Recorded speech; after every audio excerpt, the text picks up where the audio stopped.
All right. Thank you, Bruce, for the great introduction, the thoughtful introductory comments. Thank you. Where's my friend Adam? Somewhere. There he is. For give you a little bit of context for organizing this, and thank you to Dr. McIntosh, obviously, for coming. The Evolutionary Studies program here at New Paltz started in 2007, and I think Adam may have been a psychology student at about that time. It was his first semester, and he will never forget it. And we started having, we've become pretty well known for having the, speakers related to evolution on lots of different topics. And at our receptions, Adam and some folks from his organization would sometimes come and represent a Christian view and bring pamphlets and this kind of thing. And it was always done in a cordial, respectful, and appropriate manner. And it was interesting because when I worked to start the Evolutionary Studies program with a bunch of other faculty at New Paltz, I hadn't anticipated, or I guess thought through the evolution, religious context and history. So Adam was really the first person that sort of had me think about that. He went on and graduated, and I was pleased when he contacted me a few months ago to invite me to do this. So that's my context. I love evolution. I think it's extraordinary. I think it is extremely powerful. I think that the capacity of evolutionary principles to help understand all of life itself is simply fantastic, and I guess that's the point that I'm pretty much going to be talking about today. From my perspective, evolution is a watershed framework. Watershed meaning something that changes the playing field, something that changes the parameters. To our ability to understand what it means to be human has been extraordinarily improved as a function of evolution. So I'll tell you a little bit about the organization of this talk. Four basic areas. I'm going to talk to you about evolutionary psychology. When I was first approached about this, Dr. McIntosh has a very impressive academic history and has had these conversations extensively with people. I'm a psychologist, research psychologist, so I do research on the foundations of human behavior, understanding basic psychological processes. I'm not a geologist, I'm not an evolutionary biologist. So it occurred to me that if we were going to have this discussion, and by the way, I did want it to be formally called a discussion, with the air quotes, the main thing I said is, well, I can talk about psychology. And one of the topics that Dr. McIntosh had was related to that he had put forward. And so I'll be talking about evolutionary psychology, which is great because not everyone knows what it is. So I get to talk to you about it. Evolutionary psychology sits within a very powerful intellectual framework. And I will talk to you about why that is and what I mean by that. And I will next talk to you about examples of evolutionary psychology related to important social issues. Early on in the history of the Evolutionary Studies program, my good friend Brian from sociology and some other folks on campus started some conversations about the social utility of evolutionary psychology. So this is something that, thanks to a lot of good dialogue on this fantastic, vibrant campus, has really gotten me to think about, well, what is the social utility of evolutionary psychology? So I'll be talking about that. Evolutionary studies is broad. It's interdisciplinary. It's not just a single area. It's a broad set of ideas across all of the academic areas. So I'll be talking also about evolution writ large related to humanity in general. So I'll tell you a little bit about how I think of evolution and evolutionary psychology. George Williams, renowned biologist who was at Stony Brook, passed away a few years ago, had a very general understanding or definition of evolution, which I think works really well, at least for my work and the work of my students in my lab. Evolution is nothing more than a statistical bias in the rate of perpetuation of alternatives. This essentially means that replicating entities, by definition, will out-exist non-replicating entities in the future. And this is actually broader than DNA, it's broader than life itself, it's broader than physiological adaptations. The basic idea here, and I see it as essentially a logical truism, is things that replicate will be more likely to exist in the future compared with things that don't replicate. This is a pretty straightforward idea, but it's very powerful. Evolutionary psychology is basically the idea that human behavior is part of the natural world. Sometimes there's a lot of definitions. There are different evolutionary psychologists with different versions. This is essentially the version that I espouse in my own work. It's an application of evolutionary principles to understanding human behavioral patterns, largely understanding human behavioral patterns as serving the adaptationist function of facilitating survival and reproductive success, because these are the mechanisms by which organisms make it into the future. Evolutionary psychology is powerful, and this is powerful science. I have published a good bit of articles on the topic of the utility of evolutionary psychology. In 2006, I published something called Evolutionary Psychology is Not Evil, and Here's Why. And I published that for a reason. This is a field that comes under scrutiny, and I've known about this for a long time. I've thought about it for quite a while.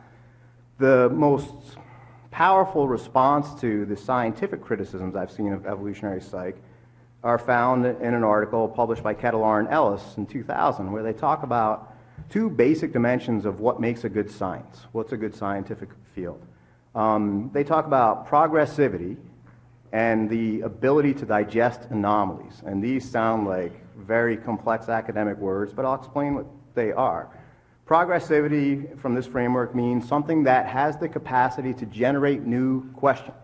Because if you have a new scientific framework, or a scientific framework that leads to the creation of new questions, that enables you to come up with new answers, which means you can learn more information.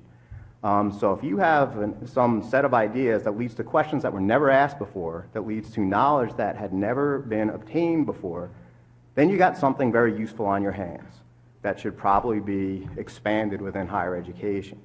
The ability to digest anomalies, I love that phrase.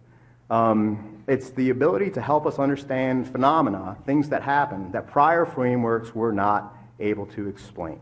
So if there's something about anything, in my field, something about human behavior that people are just like, why does that happen? It doesn't make much sense. If you have a new framework that comes in and says, well, here's why it happens, and we can do empirical research demonstrating that, then that's a useful scientific framework. I live and breathe this stuff. I've taught evolutionary psychology courses since 1998 in various forms, so I probably think too much about this, and for that I'm not going to apologize, but I will tell you that it's true. So I have a lot of examples. When I was thinking about what's a good example where I can tell this to an audience that's unfamiliar with my work, that's maybe a little bit skeptical about where I'm coming from, the Garcia effect, I think, is really just a very solid example that I'll present to you. This came about in the 1950s. John Garcia was an experimental psychologist back in the day. The prevailing framework in research psychology for a long time was something that we call behaviorism. Behaviorism is a powerful idea. Honestly, I think it's a very strong scientific framework unto itself. But like any set of ideas, it was, to some extent, I think, pushed a little bit too much by certain folks, and people were having a hard time, scientists were having a hard time seeing the liabilities of this framework. Some of the basic ideas of behaviorism, which essentially says that an organism's environment across its development are exclusively responsible for what it does. One of the points is this idea that all stimuli should have the same effect. So if there's different kinds of punishing stimuli, they should all have the same effect on behavior as one another. Stimuli paired more closely in time to one another should have a more powerful effect on behavior. Another basic idea of behaviorism is learning is incremental. Many trials are needed. If you have a behavior and it's followed by a consequence, that needs to happen lots of times for learning to occur. Another basic premise of behaviorism was that evolutionary history of the species is unimportant, that it doesn't matter what evolution has to say about where this animal come from, where the species came from. Well, Garcia did a bunch of research that was at the time so controversial that he had academic societies questioning him to see his original data, and he had labs throughout the nation saying, we don't believe what you're saying. And I'll tell you what it was that was so controversial that he found that ended up being replicated in lab after lab to the point that we now have an effect named after him, the Garcia effect, which is in pretty much every introductory psychology textbook I've ever seen. Simple study. He had rats, because in the old days, that's what you studied. Again, because species differences from this perspective didn't matter. Rats were presented with a sugary water solution They either were presented with that watery solution, with sugary solution, with an immediate shock, or a blast of radiation that had delayed adverse consequences. So either it was hurt a lot now, or it was given something that didn't have an adverse consequence until hours later. Very straightforward findings. Rats in the immediate shock condition did not learn to avoid the food. They came back the next day. They licked the food. They got shocked. They came back the next day. They licked the food. They got shocked. They never learned to not drink that water. On the other hand, rats in the radiation with delayed effects condition learned to avoid the food on a single trial. And the adverse consequence, which was nausea, which was physiological digestive sickness, did not come about until 5 hours after the presentation of the stimulus. This was shocking. I guess that's no pun intended. This was shocking to the field of behaviorists. Behaviorists didn't like this. They said, that can't be true. That doesn't make sense. That's not within how we understand behavior. He took an evolutionary perspective. This was the real rudimentary time of taking Darwin's ideas of selection and applying them to behavior. And this was one of the, I think, early success stories in that area. Under ancestral conditions, aversive consequences were more likely to be like the radiation with delayed effects condition.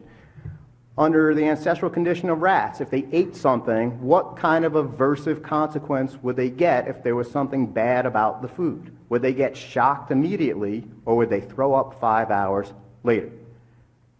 Has anyone here ever eaten something, you've gotten sick, and hours later, and you're like, I'm not going to ever eat that again? Raise your hand if you've ever had that experience. You have had the Garcia effect happen to you. This finding only makes sense from an evolutionary perspective. It does not make sense without the understanding of evolution and the importance of the ancestral history of the species. It simply doesn't make sense. I am up to the third part of my talk.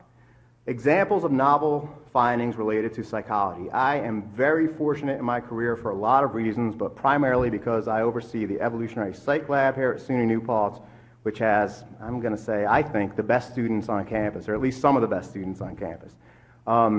Recently, I think this was maybe a year or two ago, this was the entire team of the evolutionary psych lab. We put together a paper for Evo's journal, which was really designed to just give examples of how the evolutionary perspective has shed light, or has capacity to shed light, on different areas of psychology. So we call it evolution integrated across all islands of the human behavioral archipelago. All psychology is evolutionary psychology. And if you want, you can access this from my website, free download. And it really is, I think we did a great job, but it really is designed to show, wow, evolution has helped us understand developmental psychology, clinical psychology, social psychology, with brand new findings that we never would have had without applying an evolutionary lens. So I do want to thank there's a picture of us. This is about a year or two outdated, but look how awesome our lab is, and we are always that happy, I will tell you. So I'm very fortunate to be working with these kids. So this is the basic framework of that article, which I'd say is sort of the meat of this presentation. There's lots of areas in psychology. When I talk to students in introductory psychology, what is psychology? It's anything that has to do with human thought or human behavior. It's huge, it's enormous, it's broad. Education, there's educational psychology, there's political psychology. These are particular examples of psychology understood from an evolutionary, or studied from an evolutionary perspective, that have shed light on important social issues. Because again, the more I progress in my career, the more important I see that particular issue. So Peter Gray at Boston College has written extensively and studied extensively evolution applied to education. How you had education most likely is evolutionarily unnatural. Not saying it's bad, but I'm saying that if you look at what education looks like in our society, you probably had one grown-up who was about 30 or 40-year-old all day, every day, with a group of you, about 20 or 30 of you, and you were all 10-year-olds or 11-year-olds or 8-year-olds, That's what education looks like in the United States. Peter Gray said, that's weird from an evolutionary perspective, because he started studying pre-Westernized societies. What does education look like in places that have not yet been essentially Westernized? And what he found was there are no examples of homogeneous age learning in such educational contexts. When you look at what things are like in non-Westernized societies, which is probably a decent window into what things were like before agriculture and civilization, education doesn't happen with a 40-year-old person teaching a bunch of 8-year-olds at the same time. Evolution happens in mixed age context. The most common teacher of an 8-year-old is a 9-year-old or a 10-year-old or a 12-year-old. These calls this evolutionary or educational scaffolding. There is no distinction between work, play, and school. These are distinctions that we throw onto these topics here. And there's lots of examples, such as the Sudbury School, where they have taken this idea and run with it and looked at mixed age learning, and they end up producing lots of great educational outcomes.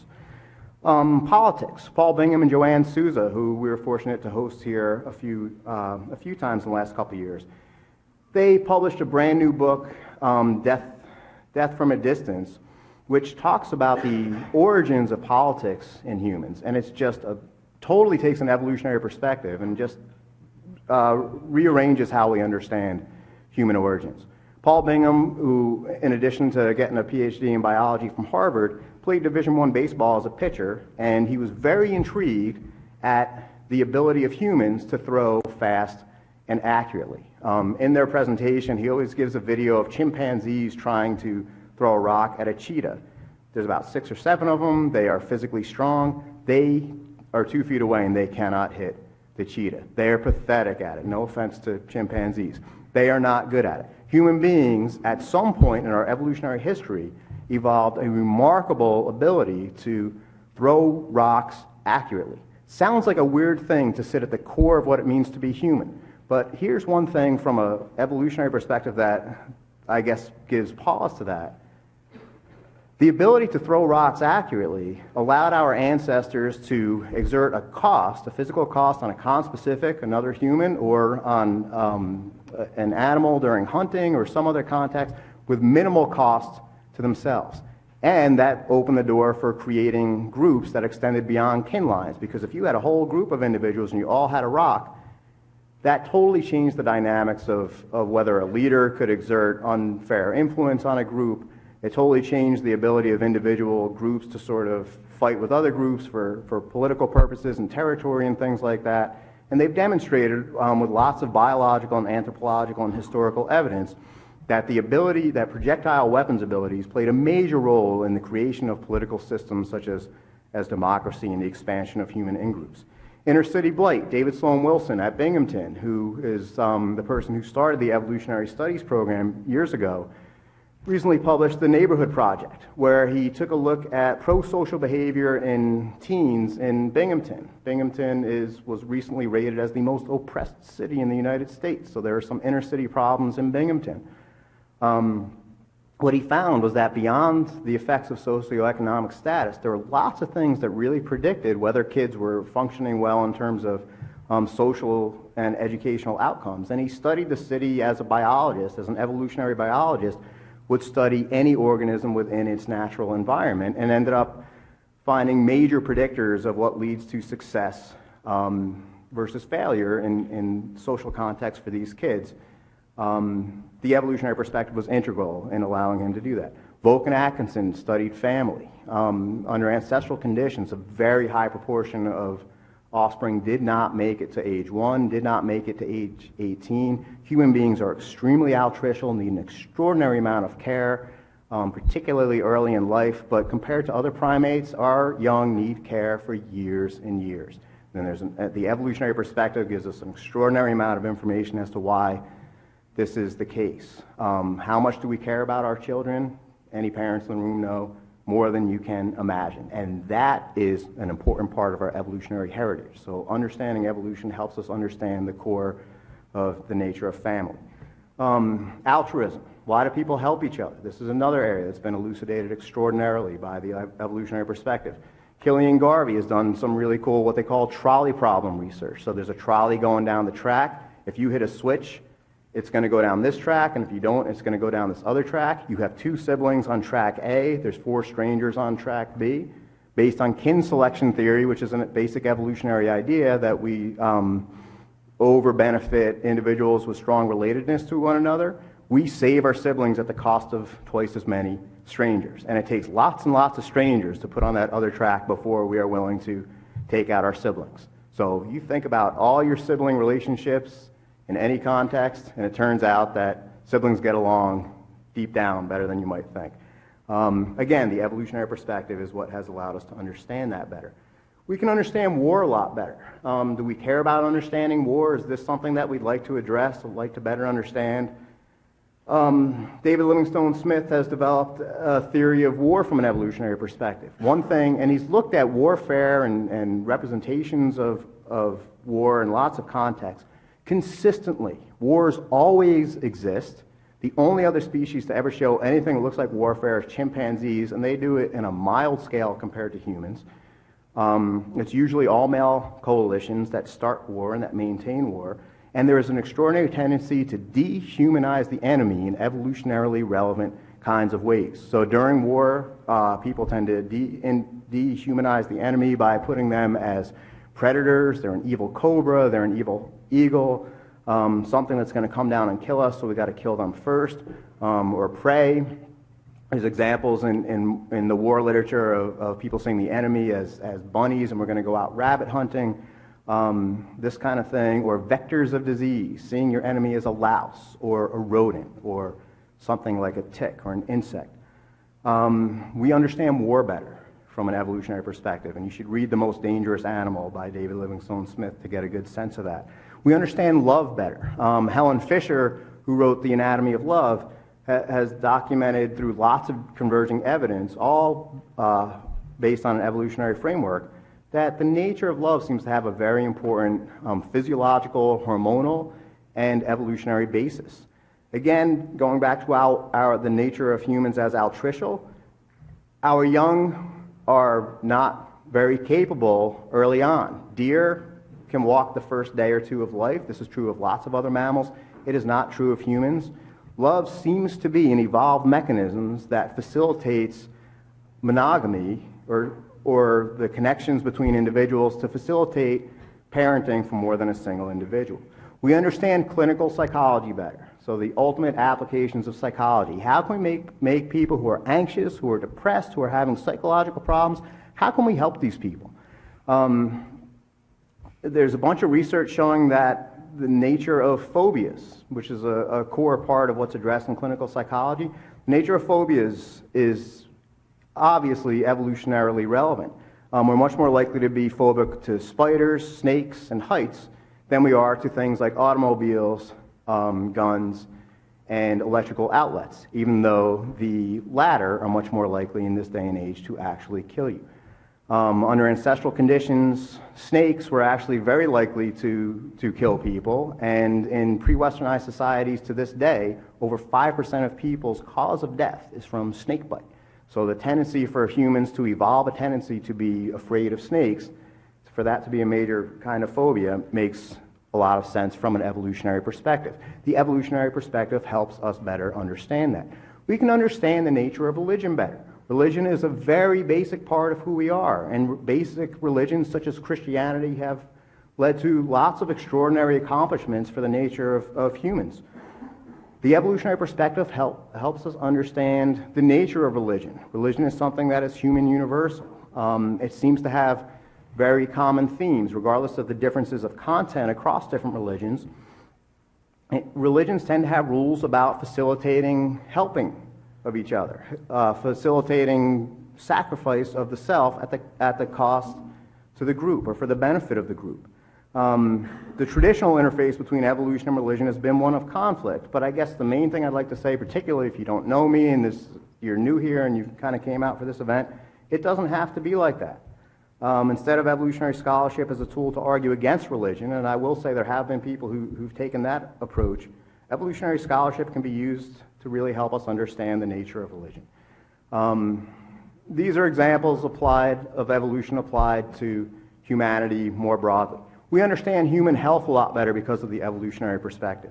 One example is the paleo diet, that if you look at what things were like under ancestral conditions when human beings were primarily evolving before agriculture, we didn't have things like McDonald's. We didn't have the ability to easily acquire high-fat food and high-sugary foods. What we did have was a lot of drought and famine, and very common for people to die of starvation under ancestral conditions. And if you're likely to die of starvation, then evolving a tendency or a preference for high-fat foods is likely to lead you to those kinds of foods and get you through the next drought or the next famine. That's something that evolved under ancestral conditions. After agriculture, we haven't evolved out that particular tendency. And this is one of the reasons that when you see what we call diseases of westernized society, you see things like obesity, increased cardiovascular disease, increased type 2 diabetes. These are a consequence of a mismatch between how readily available these kinds of foods are now compared to our evolved tendencies or our evolved history when these foods were very rare and getting them a little bit would have been adaptive. The evolutionary perspective has helped us understand art better. Why do people do art? There's 5 major schools at the College of SUNY New Paltz. One of them is fine and performing arts. An entire 20% of the curriculum, roughly, dedicated to something that is obviously not survival-based. Why do we write poetry? Why do we paint? Why do we make sculptures?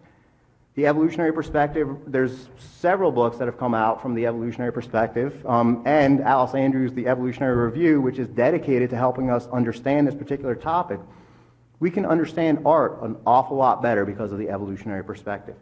The evolutionary perspective encourages us to ask why.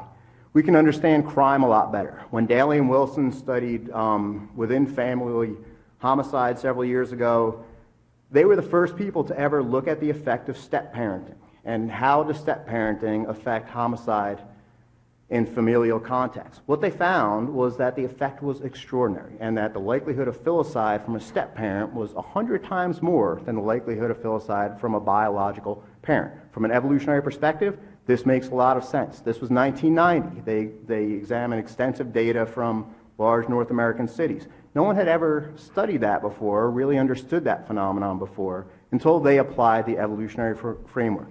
It's as if they had the evolutionary framework and got a giant spotlight out and said, oh, now we understand this pattern. Now we understand why this happens. We understand pregnancy a lot better, another basic aspect of humanity. It used to be that if a woman had morning sickness or pregnancy sickness, it used to be the case that doctors would say, well, let's come up with some kind of medicine to help treat that.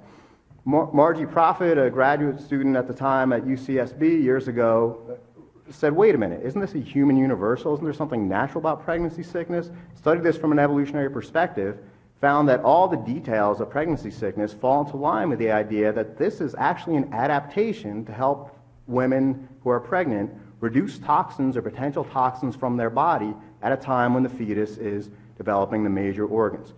That's the kind of thing we understand better because of the evolutionary perspective.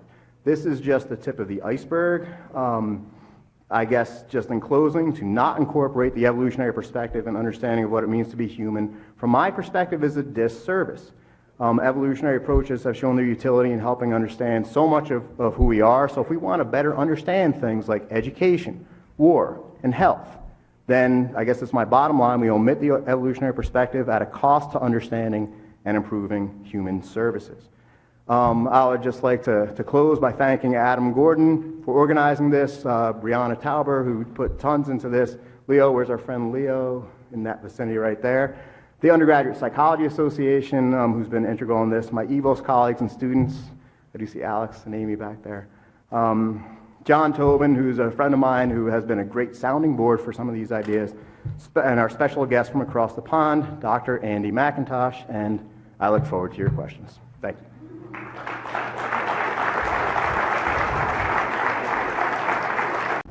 Well, it gives me great pleasure to be here, and I do thank very much the organisers of this debate. Thank you to Dr. Bruce Millam for chairing this, and thank you to Dr. Geher for being my very speaking in a very gracious way as my opponent, and I'll seek to also be the same. This is a very important issue, and I hope that we do see the implications as to this matter concerning mind and intelligence. Richard Dawkins said this: it is absolutely safe to say that if you meet somebody who claims not to believe in evolution, that person is ignorant, stupid, or insane, or wicked, but I'd rather not consider that. I leave you to decide whether this debater tonight is ignorant, stupid, insane, or wicked, because I don't accept evolution. By evolution, I mean not adaptation. I mean the idea that molecules became men, protons became prime ministers and presidents. I don't mean adaptation. By creation, we accept there is variation, but there is no common descent. We are not descended from the same creature originally as apes. There is no connection directly between us. C.S. Lewis said this: you must show that a man is wrong before you start explaining why he is wrong. The modern method is to assume without discussion. I'm not saying Dr. Geher has done this, but many people do this. In fact, he hasn't. But the modern method often is to assume that without discussion that he is wrong, and then distract his attention from this by busily explaining how he became so silly. So you often hear discussions which don't take each one another seriously. That's basically what C.S. Lewis is saying there. Professor John Lennox, well-known mathematician from Oxford, has said, the issue between the atheist and the believer is not whether it makes sense to question ultimate fact. It is rather the question, what fact is ultimate? Now, Dr. Geher hasn't said he's an atheist, and I know that, but I think he leaves room very much for many people to go towards atheism. The atheist's ultimate fact is the universe. The theist's ultimate fact is God. That is the burning question: in which direction does science point? Matter before mind, or mind before matter? And clearly, I'm in the last category. Dr. Geher has actually written this in his book, or in his writings, Evolutionary Psychology is Not Evil, which you referred to earlier. And he rightly says that about 87% of the US citizens don't believe that evolutionary forces in general, and natural selection in particular, unaided by a supernatural deity, are responsible for human origins. And clearly, the position that he takes is seeking, no doubt using very fair means, seeking to educate people in a different direction. I maintain that the reason why a good proportion of the US citizens are that way is because many of them have thought it through and actually see that there is every reason rationally to say that evolution doesn't fit the bill. We're going to look at some basic science, then I'm going to look at rationality, then I'm going to look at morality. Some basic science first. I'm going to look a little bit at my own subject. I'm not going to dwell on it too long because I'm aware that most of you haven't got that sort of background, and I don't intend to blind everybody with a lot of thermodynamics. But the issue of information is very crucial, so we will spend a little time on that. Some of this work is in a paper that I've written some years ago, Information and Entropy, Top-Down or Bottom-Up Development in Living Systems. Basically, in that paper, I'm arguing that information has to come first. Mind before matter. Mind has organized matter, not matter has produced mind. That's the whole thesis of that paper, and you can refer to it if you wish afterwards, or if you want a copy of it, I can send it to you. This is a very important issue. Little bit on thermodynamics. The proposal of many people, and I'm aware that Dr. Geher isn't in this area, and I'm not expecting him to immediately pick this up, but some of you will be. The proposal from many people who are in my area is that a lot of energy can build machinery. That all you need is a blasting of a lot of energy, and it will produce incredible molecular machines, which of course are in our brains. which is what we're going to be thinking of to do with mind. Now, my position is that energy will do nothing unless there is a machine ready to use it usefully, already there. You will not produce machines by blasting random energy on a pile of molecules in a pea soup 4.5 billion years ago. You just will never do it. Despite what the people who oppose me say, photosynthesis is a supreme example of a machine already being there, ready to constrain the energy which is coming in and to use it usefully to produce sugars for the plant and oxygen, as well as taking in carbon dioxide. So that's a clear example of where you need a machine already there before you can make use of lots of energy coming in. Energy on its own does not raise the energy level for you doing useful work. So, to put it simply, such that I know most of you aren't from a thermo background, cars need engines. Whether it be this chap saying you've got a wind-up engine there, or whether it's something else like this. You can put all the petrol, or you would say gasoline, so I have to learn to speak your lingo. And you drive cars, you drive automobiles, I should say, on pavements, whereas we walk on pavements. Anyway, we'll work go down that way. You can put all the petrol, gasoline you want into the car, but with no engine, she isn't going anywhere, right? So the idea that if you've just got a lot of energy, this time in the gasoline, it's not going to do anything unless you've got an engine ready to use it.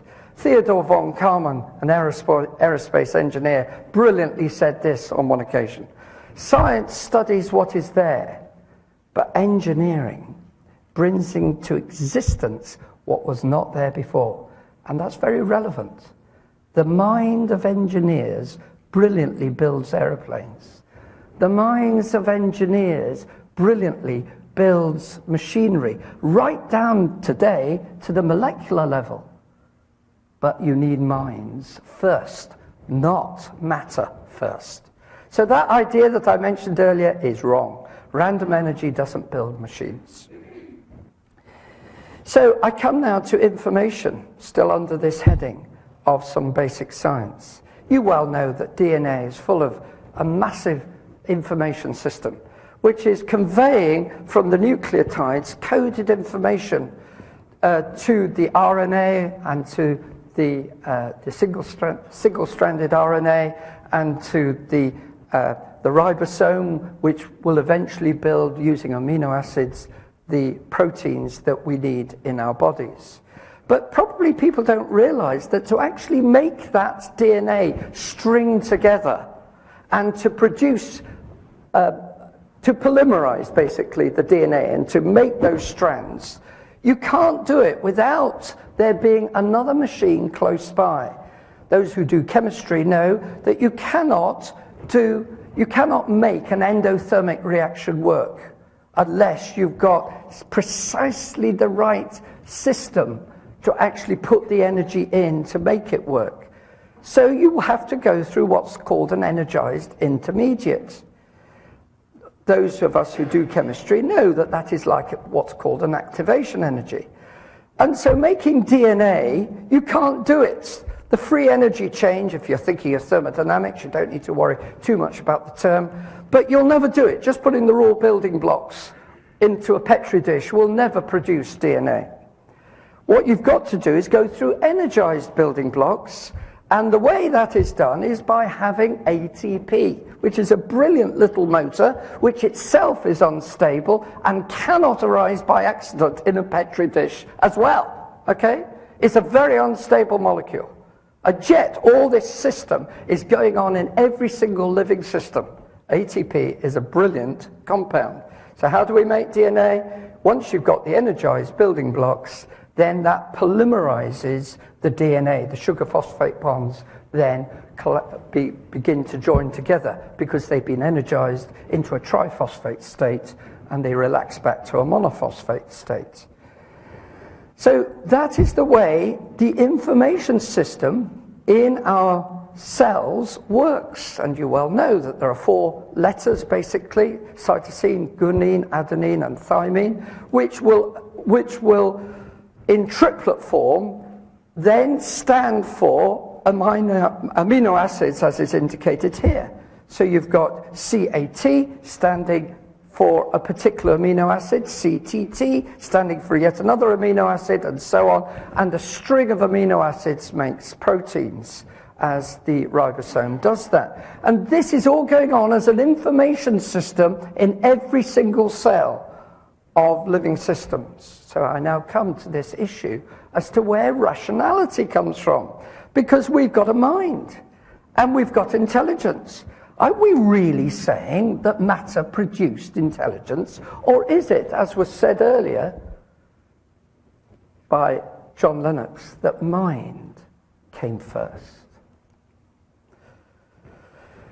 Let's just look at this matter. What I've been basically arguing for is that you haven't just got matter and energy. You've got an information system. And we need to understand that information is not defined by matter and energy. Let's have a look at this a bit more.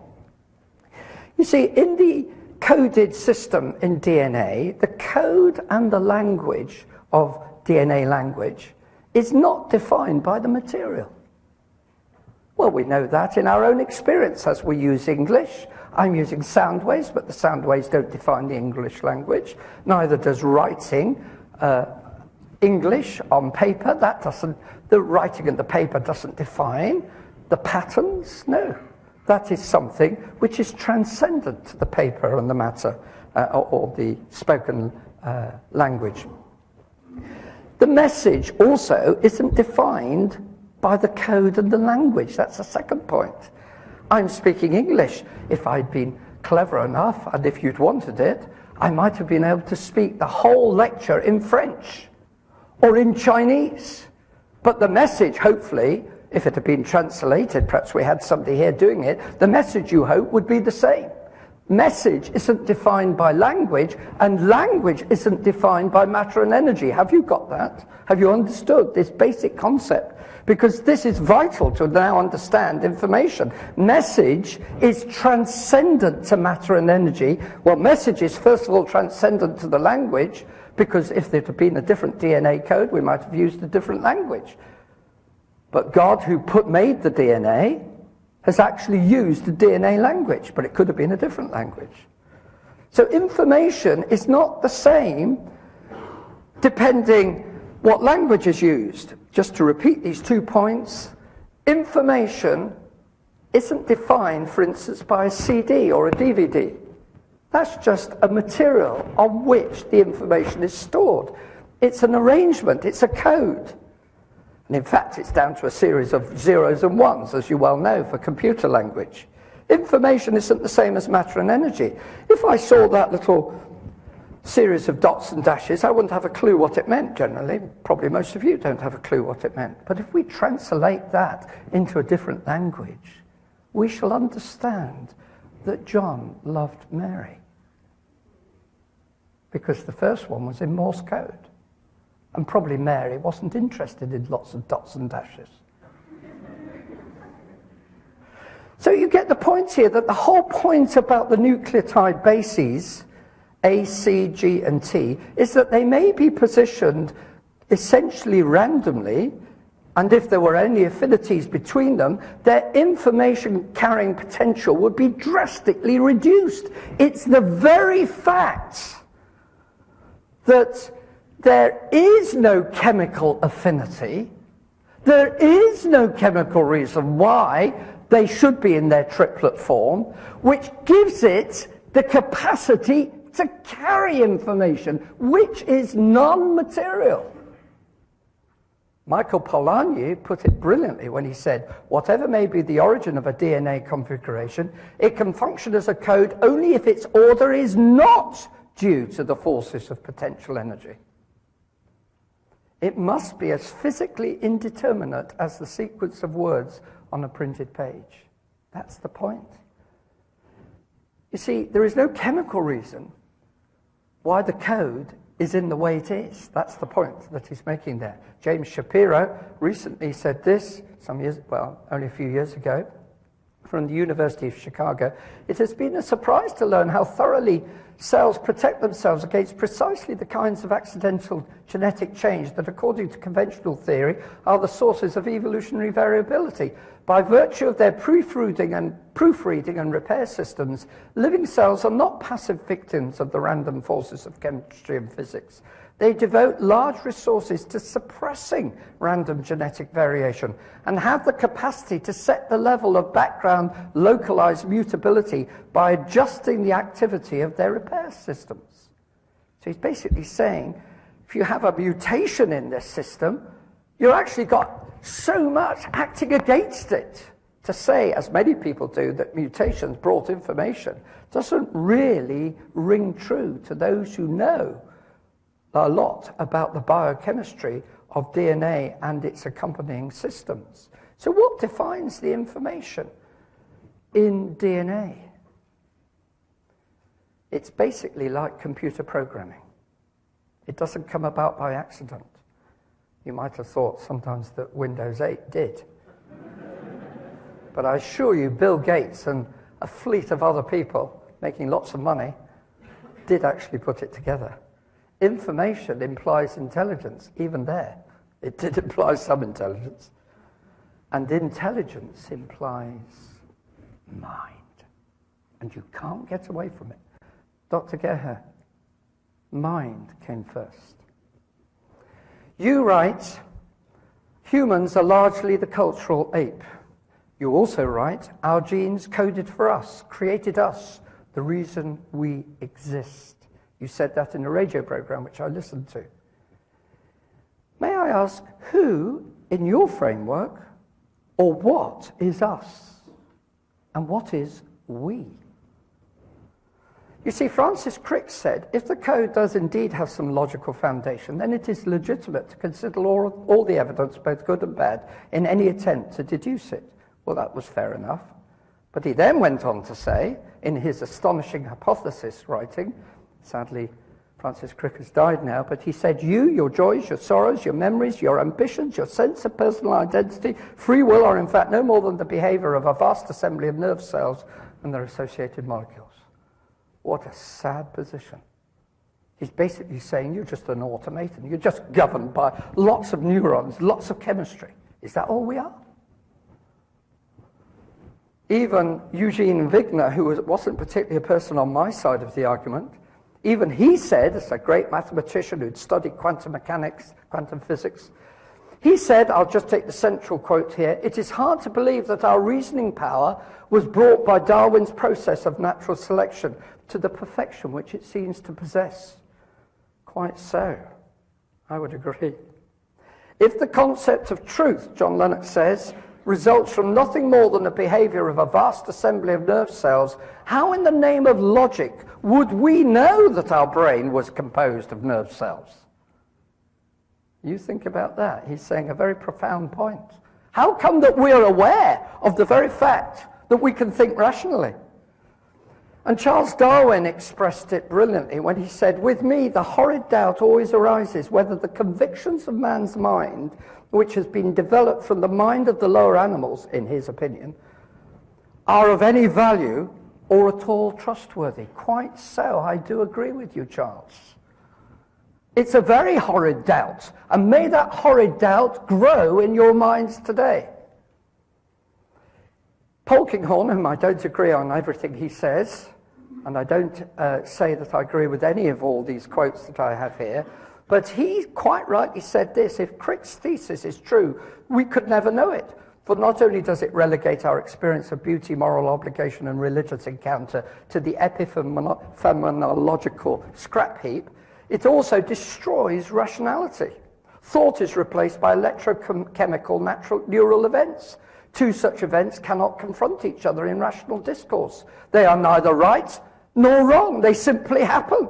The very assertions of the reductionist himself are nothing but blips in the neural network of his brain. The world of rational discourse dissolves into the observed chatter of firing synapses. Haldane said, if my mental processes are determined solely by the motions of atoms in my brain, I have no reason to suppose that my beliefs are true. And hence I have no reason for supposing my brain to be composed of atoms. Where has rational thought gone? It's gone out of the window. There is patent self-contradiction running through all attempts, however sophisticated they may appear, to derive rationality from irrationality. Lewis again said, nature is quite powerless to produce rational thought. Not that she never modifies our thinking, but that the moment she does so, it ceases to be rational. Then he says at the end, a train of thought loses all rational credentials as soon as it can be shown to be wholly the result of non-rational causes. In other words, if I had a big enough computer and could predict what Dr. Geher is going to say next, then it wouldn't be rational. He would just be simply the product of chemistry in his brain. I don't believe that for a moment, Dr. Geher. You are a rational human being, and your mind transcends the chemistry of your brain. Atheism, and I'm not saying, by the way, that Dr. Geher necessarily is an atheist, but atheism, and many of you here are, because you've come representing your table here, starts with freedom, no God, no authority, no foundation for truth, says we're just molecules, says we haven't a soul, says that we're just genes, says that there's no individual. There can't be, because genes don't have individuality. Says that there can't therefore be free will, because molecules don't have free will. Therefore, there's no freedom. It's a well-known argument philosophically that if you take that reductionist position that we are just a set of neurons, there is no coherent basis for rationality. There can't be, because molecules don't think. The philosophy of naturalism undermines naturalism. Rationality has no meaning. You are chopping the branch on which you are sitting. The only basis for rationality is that there was a rational God who made us, and we are made in his image. It's the only basis for true science. That's why science grew out of the Christian worldview.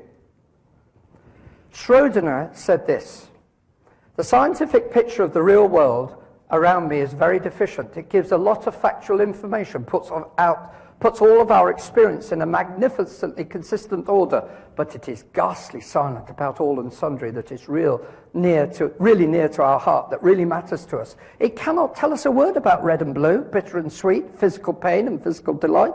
It knows nothing of beautiful and ugly, good or bad, God and eternity. Science sometimes pretends to answer questions in these domains, but the answers are very often so silly that we are not inclined to take them seriously. That's Schrödinger, who's one of the most brilliant quantum mechanics theorists. And you probably know Schrödinger's equation, those of you who do mathematics. So it raises the issue of morality. Where does it come from? And that is reflected in our art. Insightful, compelling. Next person says exemplary. Cleaner comes in, upside down. You see, you can't make sense of art if you haven't got a basis for the wonderful poetry that Dr. Geher referred to. And I agreed with him, actually, about the love for poetry. I love it as well. But your values have no meaning in a meaningless world, which has no basis for rationality. Jerry Coyne, who loves to trumpet his atheism in my country as well as yours, says evolution says you're not created. Evolution is a naturalistic philosophy. You've got no value more than a squirrel or an armadillo. And morality is an evolved phenomenon. And that would be, I know, Dr. Geher's position, because he's written on it. He agrees with Jerry Coyne. I totally disagree. Dr. Geher says, quite rightly, and I agree with much of what he says here, I'm further from a personal standpoint not someone who encourages males to engage in promiscuous behavior, and not someone who supports men to fly into violent, jealous rages with females as targets of their anger and aggression. Additionally, I'm strongly opposed to war, murder, rape, filicide. I would feel a moral obligation to reject outright any doctrine which is inconsistent with these fundamental aspects of my belief system. He's got a belief system. I respect that, thank you, and I really do. I'm not saying that all people of an evolutionary position don't have morals. That's not my position. Now I'm pushing what is the basis of them. I would see such a doctrine as downright evil. Well, now I ask you again, good man that you are, you like good things, but what is the basis of evil and good? Will Provine, whom I debated 2 or 3 years ago, said no life after death, no foundation for ethics, no ultimate meaning for life, no free will. He also said no inherent moral or ethical laws exist, nor are there absolute guiding principles for human society. The universe cares nothing for us, and so on. Jacques Monod has said the same thing. I'll just take the highlighted quote. If it is true that there is no purpose in the universe, that man is a pure accident, you cannot derive any ought from is. The sense that there are laws. You can't derive absolute laws. We are lost in a quagmire, they are saying. And this brilliant quote that he says, a world that is deaf to his music, this is man's music, and is indifferent to his hopes as to his suffering, as it is to his suffering and his crimes. Monod was correct. This is the logical end game of evolution. Dawkins says it brilliantly. He says the universe we observe has precisely the properties we should expect if there is at bottom no design, no purpose, no evil, no good, nothing but blind, pitiless indifference. And he said to one of my friends in Oxford, my brain is just a lump of meat. How sad. Not only is there no basis for rationality, there is no rational foundation for right and wrong. Some of you have read Terry Pratchett. He writes some very brilliant books. I think you probably know them. He talks in this is fictional, but he talks about, and he's obviously talking about himself as though he were. I was walking along the bank of a stream when I saw a mother otter with the cubs. A very endearing sight, I'm sure you'll agree. And even as I watched, the mother dived into the water, came up with a plump salmon, which she subdued and dragged into a half-submerged log. As she ate it, while it was of course still alive, the body split, and I remember to this day the sweet pinkness of its roes as they spilled out, much to the delight of the baby otters, who scrambled over themselves to feed on the delicacy.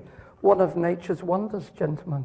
Mother and children dining upon mother and children. And that is when I first learned about evil. It is built into the very nature of the universe. Every world spins in pain if there is any kind of supreme being. I told myself it is up to us to become his moral superior. On what basis? On what basis? If you're atheist, you haven't got a moral basis.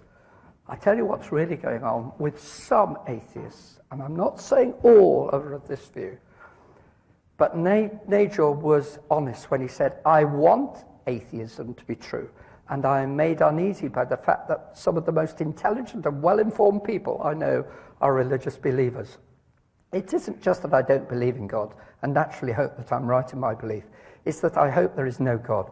I don't want there to be a God. I don't want the universe to be like that. That's being honest. And Huxley said the same many years ago. I had motives for not wanting the world to have meaning, consequently assumed it had none, and was able without any difficulty to find satisfying reasons for this assumption. The liberation we desired was simultaneously liberation from a certain political and economic system and liberation from a certain system of morality. We objected to the morality because it interfered with our freedom. That's what's going on. I'm not saying all atheists are like this, but there are definitely some who are. Atheism is the natural handmaid and friend of evolution. Conclusion? Evolution takes no coherent understanding of the machinery that I showed you in life systems. It cannot explain rationality and truth, and it cannot explain what we all know is true in our human experience. We have morality and we have a conscience. Thank you, Mr. Chairman. Thank you, Dr. McIntosh. I enjoyed that. I particularly like that you didn't give that in French, because I would not have understood it. And I very much appreciate the fact that you read my paper that I published in 2006. It does sound like there's some level of disagreement going on, and I guess as a social scientist, I will speak to that. I guess a main theme that I'm getting, and that I hope this is an accurate reflection, is that you take issue with the idea of human psychology, psychological processes, and behavior as being determined. So I guess we can think of the issue of determinism. Yeah, that's a fair point. So the way that I would define determinism or think about determinism is essentially the idea that phenomena that exist in the universe, that phenomena that exist in all domains, have factors that are causal, that phenomena don't exist with no causal underlying mechanisms.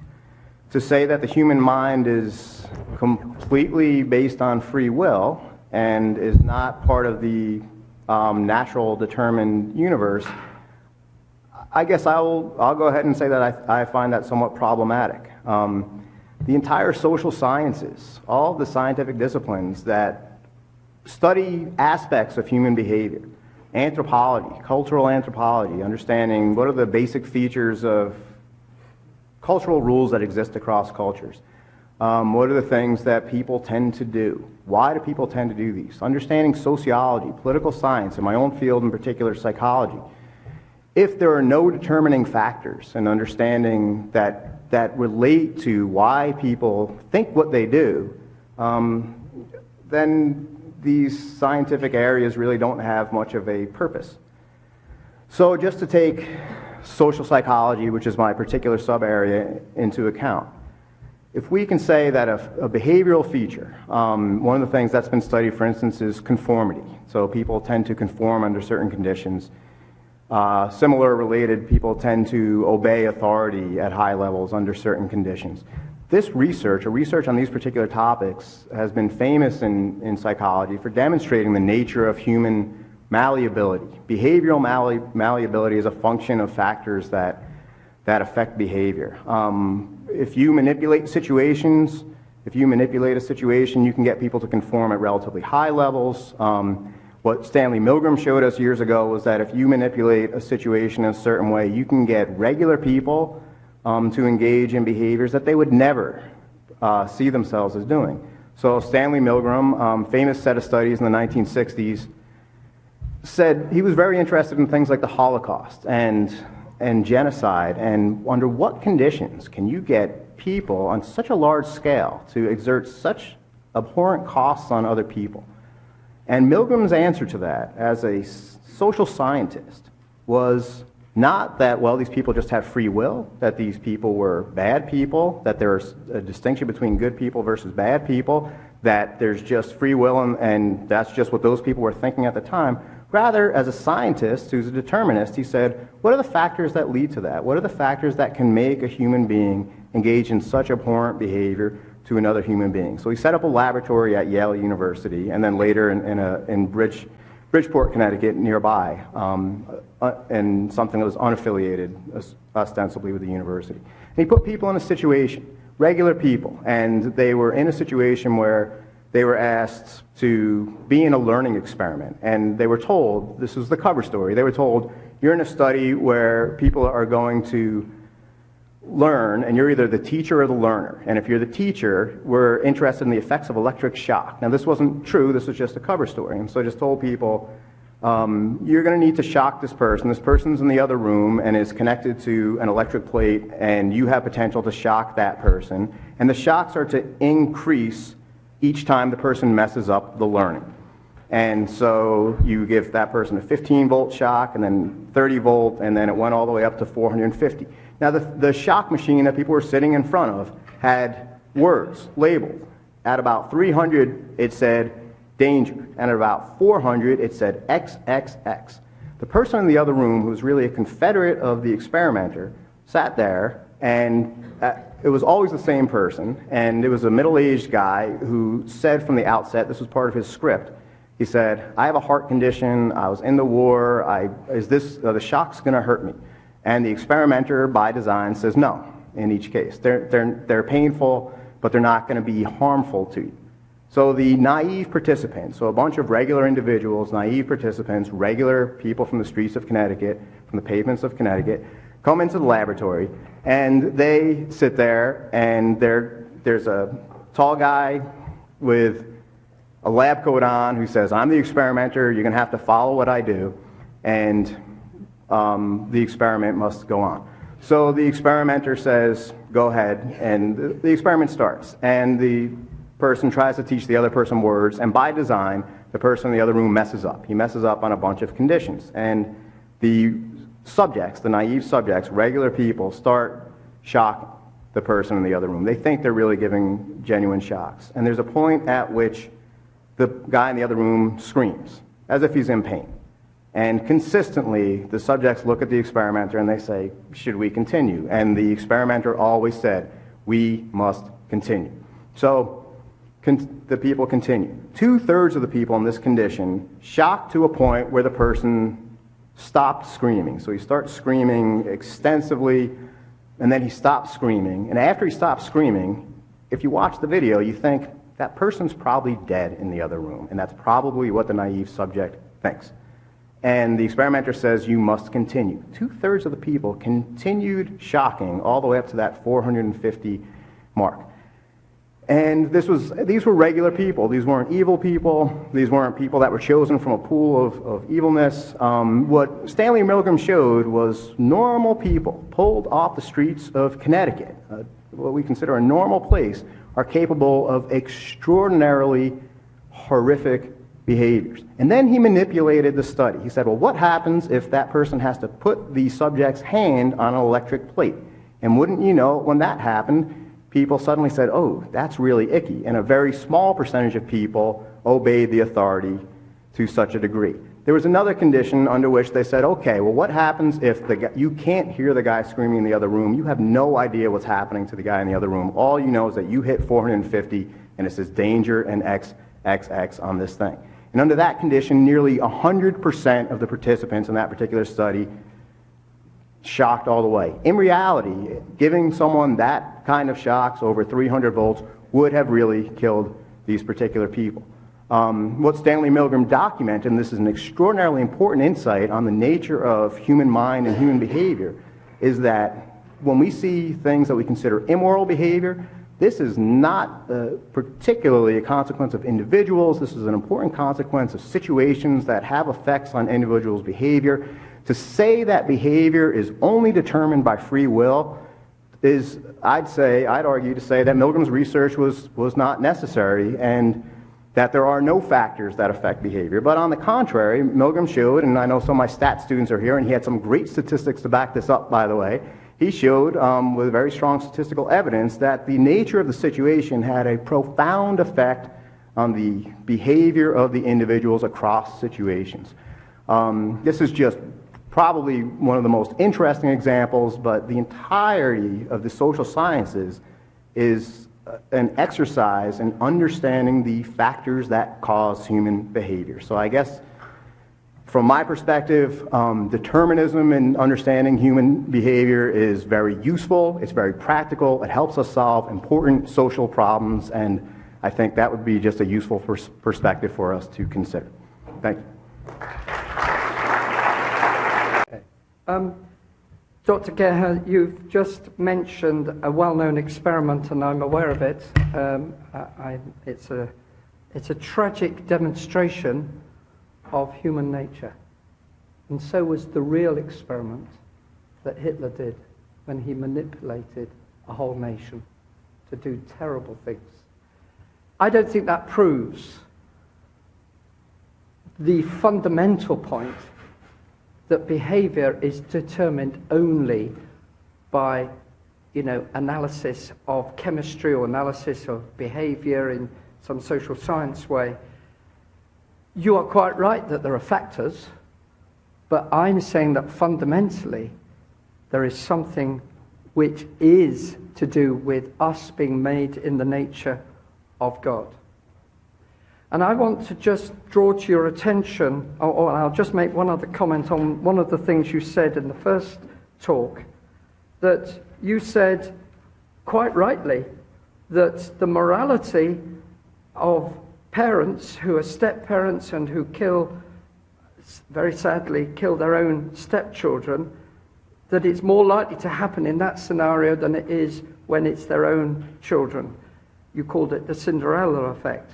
Nobody's denying that there are things like that, and it's well documented, and I appreciate the research which you brought out. But that is also consistent with the Christian morality, which is what I want to now comment on. You see, Chesterton said, take the first more obvious case of materialism. As a sort of explanation of the world, it has a sort of insane simplicity. It has just the quality of a madman's argument. If we take reductionism to its extreme, and I'm not saying Dr. Geher is necessarily doing this, if we have at once the sense of it covering everything and the sense of it leaving everything out. Contemplate some able and sincere materialist. He understands everything, and everything doesn't seem worth understanding. If you reduce it just to chemistry and neurons, then you basically haven't grasped the whole picture. That's what Chesterton is saying. So I just remind you as to some of the things I've said. Reductionism fails to grasp that machines are essential to transmit information. True information won't just be built by random energy coming into a pea soup of chemicals. Also, I said that reductionism, which is basically what I was aiming at, fails to realize that information is transcendent to matter and energy. Remember I said that? Information uses symbols and patterns.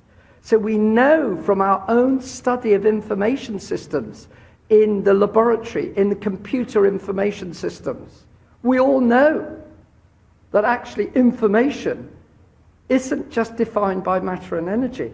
We've got to go deeper than where the science is going at the moment. If I showed you that picture, you'd say it's just splodges. If I went further back, you'd say the splodges have got a bit of green in. But if I showed you the complete picture, some of you would immediately recognize Monet's beautiful picture of the poppy field. You see, reductionism misses the big picture. He understands everything, Chesterton says, and yet it's not worth understanding. The big danger of a reductionist philosophy is he misses the real picture. In other words, we're missing God out of the picture. We all know that origins have implications. Who am I? Where did I come from? How did I get here? And what does life really mean? You remember I've said that the atheist endgame, which many people take evolution to, doesn't understand the science of design, doesn't have really a coherent answer to rationality, doesn't have a coherent answer to morals. May I unashamedly say I'm a Christian. It doesn't understand the person of Christ, doesn't understand his life, will never understand it, will deny his resurrection. And, what's more, evolutionary psychology in particular, but many evolutionists who are atheists, will deny real conversion. Some years ago, I went upstairs in my home and I realized something was wrong because my wife had just started coming downstairs calling my name. I went into the room upstairs and my own son had died. If you believe in a reductionist philosophy, you cannot deal, in my view, with the reality of what life is at the end. I am not saying that many evolutionists whom I know have deep feelings. Of course they do. But they don't have a rational framework in which to understand their subjective experiences. I am appealing now subjectively. I've taught theoretically. But my philosophy, I will testify, works in practice. If I had adopted Dawkins' philosophy, that child which had just died was just a lump of meat. Could he say that to his own daughter if she had died? I very much doubt it. Darwin had some problems with the design argument. He couldn't understand how a benevolent designer could have cats playing with mice before killing them. He couldn't understand nature read in tooth and claw. David Attenborough in my country, who's a well-known broadcaster on evolution, has said very similar things. But may I say, these evolutionists have not grasped what the creation model says. The creation model says that there was a perfect world, but we rebelled, and that's most important to grasp. I've mentioned the death of my own son. Evolution simply says death has to be, it's a stepping stone to progress. The Bible says that death, as I've already intimated, is a result of rebellion. Now, I know that there may be extenuating circumstances why some people will do what was described in the experiment that Dr. Geher referred to. I know full well that probably I wouldn't have survived in Nazi Germany, that I would have driven a truck if I'd been pushed between my own family and the Jews to be buried who'd just been shot at. You know that happened. People had to make choices. But I'm still saying that ultimately all evil like that just referred to tracks back to one person's rebellion.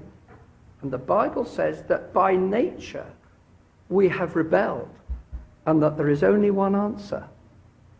The Lord Jesus Christ, the Bible says, who is the Creator, has changed some people who are prepared to acknowledge that he has redeemed them. I testify to the fact that conversion is a real experience. It's not just psychology. I can invite Dr. Geher to examine all the Christians who've attended here and ask them for their personal testimonies. And they will each one of them say that they met with a God who is transcendent, who made them in his image and who has saved them. And that there is a power at work in this world which no amount of analyzing of neurons or behavioral psychology can explain. May God help us to understand the true nature of mind and intelligence and the true nature of the Creator who has made us. Thank you. I guess the main thing that you got me to think about in that last segment, I guess this is often the case with some kind of disagreement, is there's probably more agreement than necessarily seems to be the case. You're talking about reductionism, and so I think, at least this would be my interpretation, that reductionism is the idea that everything sort of boils down to something very basic. And then you referred to what I talked about in terms of Milgram's study as extenuating circumstances. What do you think of the idea of determinism as including not just physiological or physical causes, but causes that are social and beyond just the physical? I do accept a measure of what you're saying. Clearly, there are things which affect people, and you demonstrated that, and by doing it with animals, you'll probably get similar effects. Man has an animal instinct, if we can say that. I'm not saying he is an animal, but he has some instincts which are similar. So some of those can be demonstrated in a controlled experiment. But man is not just, in that sense, like an animal. I don't like using that word because it would suggest that my foundation is that he's come from an animal, and I don't believe that at all. But there are some aspects which are similar. Man is more than that. He's a rational human being, and he makes choices which are to do with his own conscience as well as to do with his own desires, like you showed. So man is more, much more. And so what I would say is that some of what you've said is clearly is a factor in people's choices, because sometimes they'll make just the choice for this particular desire to fulfill this particular thing that they want, whether it be in the moral area of relationships in marriage, or whether it be to do with the area in family, where you mentioned filicide and all these terrible things that have been done. But we need a higher authority to appeal to people to change. And that's what I would suggest your system of thought doesn't allow, because all your idea of law is relative. I'm appealing to an absolute. You're saying that there isn't one, as far as I understand. Okay. Sorry, it was a long answer. Okay. I'll try and be brief to your next question. Sure.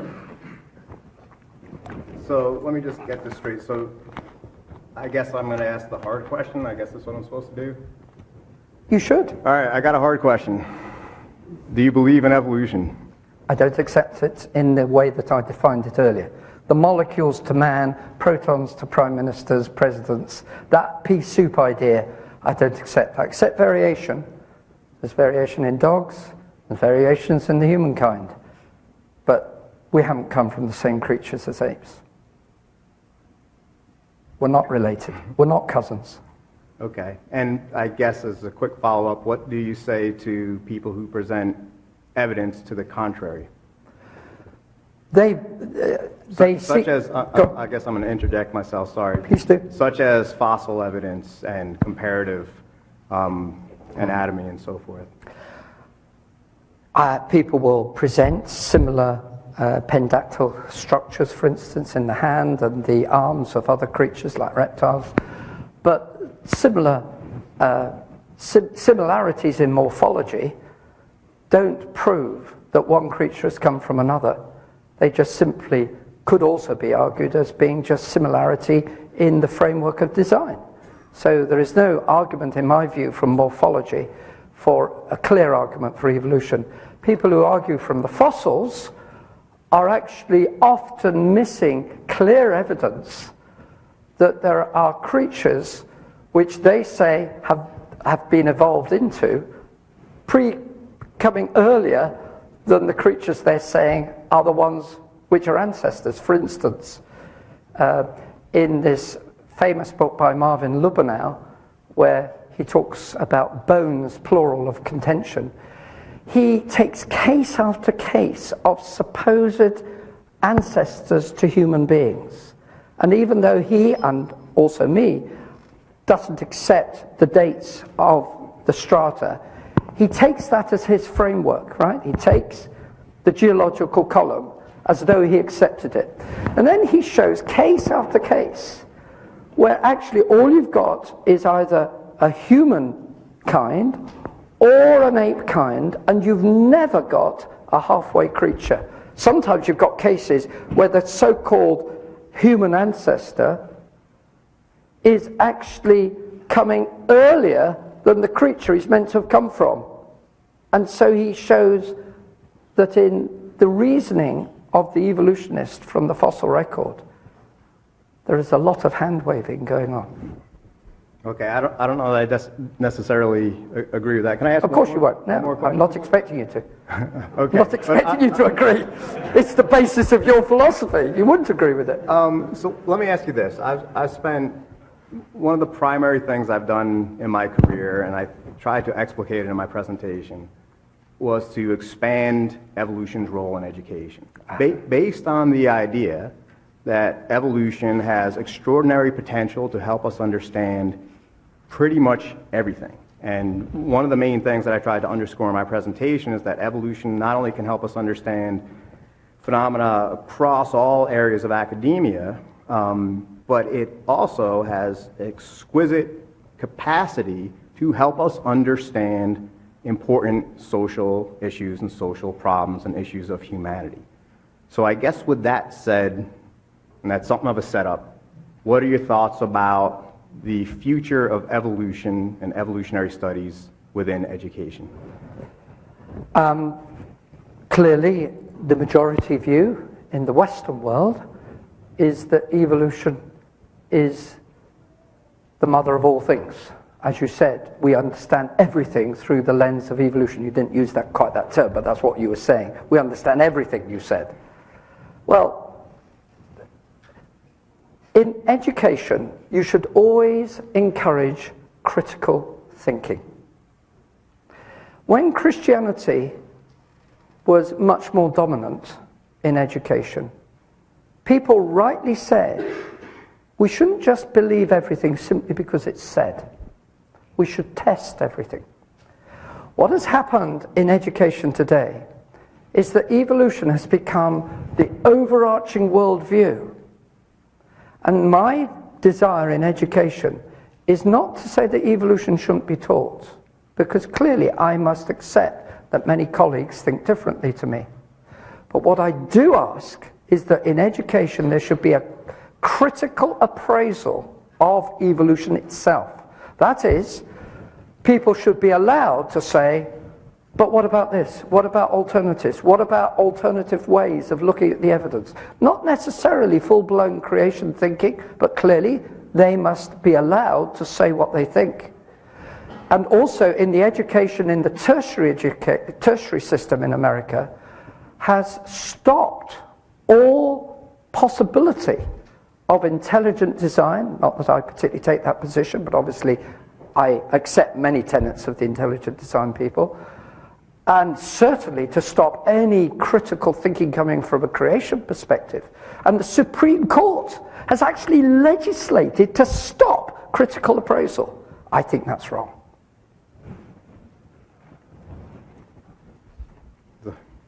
All right. So now we will turn it over to Dr. McIntosh to pose questions to Dr. Geher. Yes, you said, Dr. Geher, that you felt that evolution was a watershed framework. That was one of the first sentences you used in your talk. What watershed were you crossing? Interesting question. I'll tell you that within so many areas of academia, the evolutionary perspective just sheds extraordinary new light, and I think that's what I meant by that. In the 1960s, Paul Ekman did some of the most renowned research in the field of sort of early evolutionary social psychology, and what he found, and it's kind of simple, but it's very useful in understanding a basic thing about us. He followed up on what Darwin had to say about emotion, and why do people feel, and why do we behave sometimes based on our emotions and not based on things that we know are better or cognitions that we have. And what Ekman said was, well, let's take a look at the nature of emotion from an evolutionary perspective. And this was very, very novel in the 1960s at the time. He had people just make very basic emotional expressions, having people smile, having people make an angry face, having people make a sad face. And he had other people, just normal adults, look at these pictures and just say, well, can you tell which one's happy, which one's angry, which one's sad? Seems pretty simple. And people were almost 100% accurate at this. People can also do the same thing, and Darwin himself made this point in the emotional expression of man and animals. If we look at a cat, if you've ever given a cat a bath, you see an angry animal, and people can universally say, that's anger. I know exactly what that is. And then what Paul Ekman did based on this reasoning was he had people from cultures far and wide, and he had them look at pictures of American college students making different emotional expressive kinds of faces. And their ability, even though they didn't share language, they didn't share the same culture, their ability to accurately detect the emotions was just as good as the United States citizens making judgments about other American college students. And this particular point, the universal nature of emotional expression, demonstrated that there is something extraordinarily important about the evolutionary underpinnings of who we are to helping us understand something as basic as emotion. Paul Ekman from then became one of the single most important social scientists there is, and his research has just led to lots and lots of insights, and that's just a single example. So do we understand emotion, which is a basic part of who we are, much better because of the evolutionary perspective? I'd say absolutely. I think we understand pretty much every aspect of human behavior much better because of the evolutionary perspective, and that's what I mean by a watershed event. But now let me press you a bit more on where this leads to in terms of mind and intelligence, which after all is the major title that we had. Darwin talked about his horrid thought that our minds should have arisen from the lower animals, and yet how could rationality, as I tried to clearly show you, how can rationality come from chemistry and just mutations in genetic expressions and alleles? Are we really saying that the ability to think in mathematics on quantum mechanics or in social sciences, more in your area, is that just coming from chemistry changes in irrational or essentially creatures which are certainly not as rational as us? Are you really saying that rationality arose out of the mud? Well, the nature of the human mind is ultimately a product of evolutionary forces. But and I do believe that. But let me ask you. What molecules think? That's what you're ending up saying. Let me ask you this then. Do you think, I mean, putting it in terms of rationality and intelligence, do you think that a subset of human psychology has what you call shared with animal instincts? Do you think emotional reactions are somehow different qualitatively than... I could see... In terms of their origins, do you think the emotion system, for instance, and other things we might think of as sort of basic psychological processes in humans, are you saying that those came about by different kinds of processes than higher order cognitive kinds of systems like the ability to do math and the ability to have a high level conversation? I'm just observing the animal world, and they don't do cognitive higher mathematics.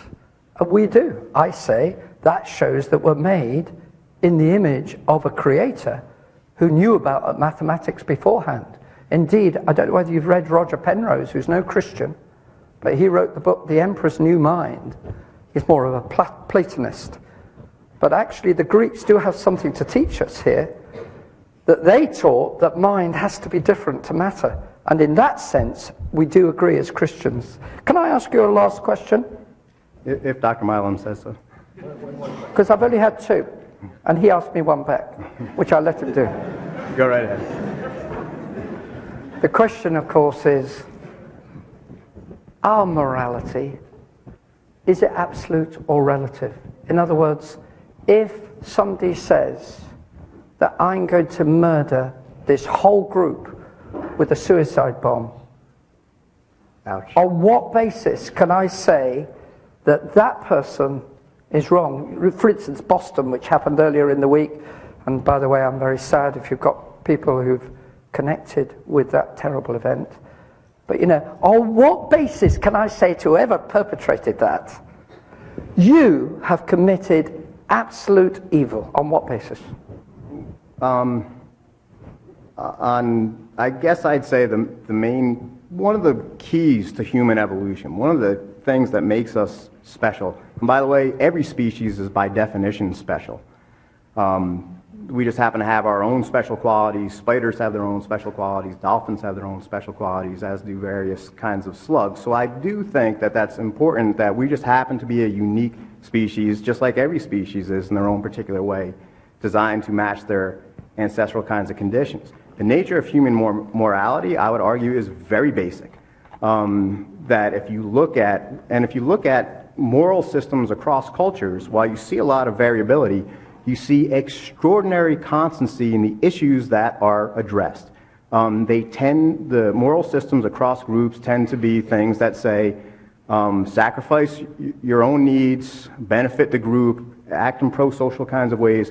When we see an individual who is engaging in a way that is a cost to the group or at a cost to ourselves, there's a very strong tendency for people to punish those kinds of behaviors. Behaviors that bring down others are considered morally abhorrent, and the kinds of behaviors that, if you look at moral codes across groups, you tend to see things like don't kill other people, don't injure other people, don't steal from other people.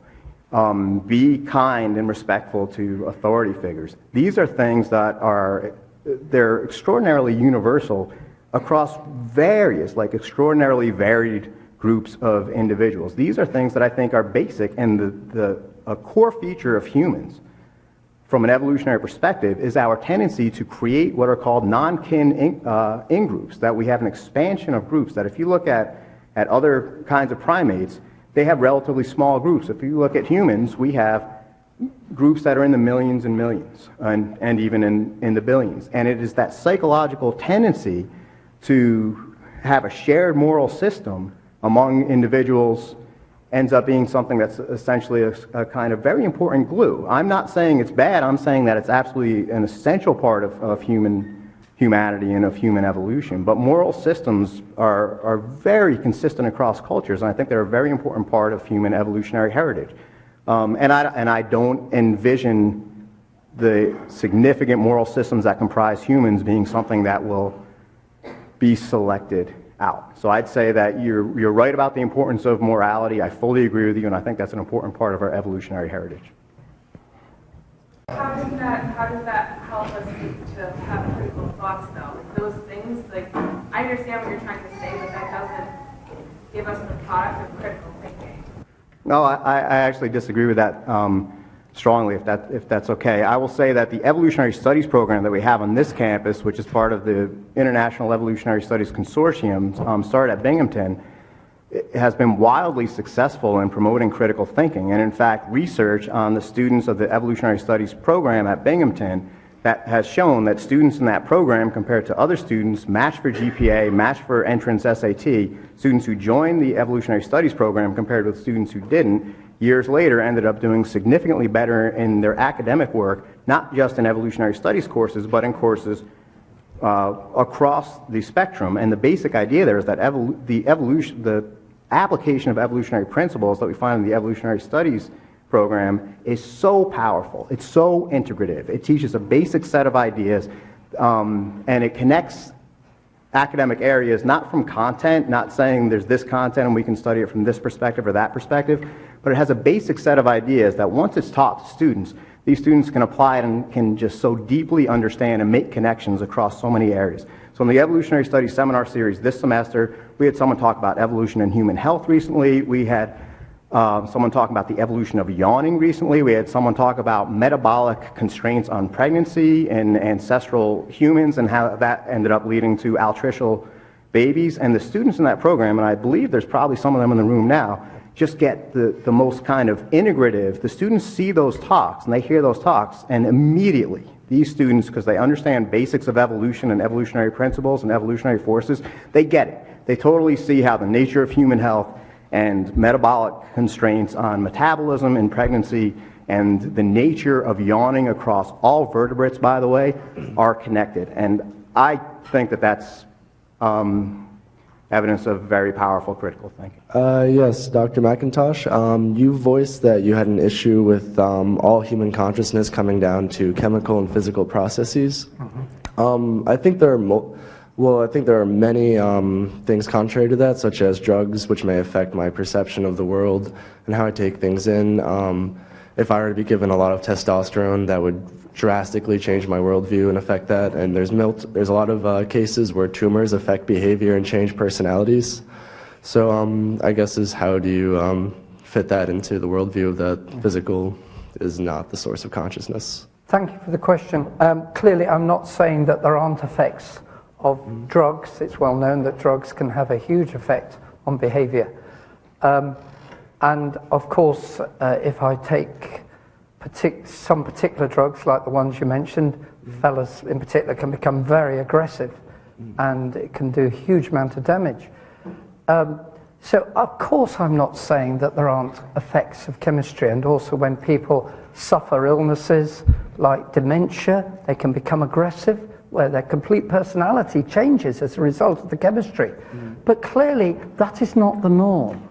The norm is that we are rational human beings who have to recognize that there is a mind which has brought everything into existence, because our own scientific endeavor shows to us that a mind has to come first, which was the basic point that I was making in the lecture, or my part of the lecture, that mind has to come first in human experience. A mind then organizes and sorts things out. Now, if there are troubles within this, just thinking in scientific terms, apart from the spiritual, which of course I accept, which not everybody here is going to accept, but if you're just thinking of mind and intelligence, right, clearly if you have an organized system, which you have made, right, then if you actually have some technical fault going wrong, which is a bit like the chemistry and what you've been saying, that will mess up the system, and that becomes abnormal. But to say then that the chemistry is actually determining what the system is for, whether it be a car, an aeroplane, whatever, that would be nonsense. The aeroplane, the car, or whatever the systems engineering that one's using is made by a mind, and we are made by a mind. Our normal way of operating is that chemistry is subservient to something else, and it's our mind. And I believe actually it's subservient to an even greater mind. May I just say that on the earlier comment that was made, that when it comes to the evolutionary critical appraisal, you've got to allow an intelligent design position to be represented. You cannot have critical appraisal just within the evolutionary framework.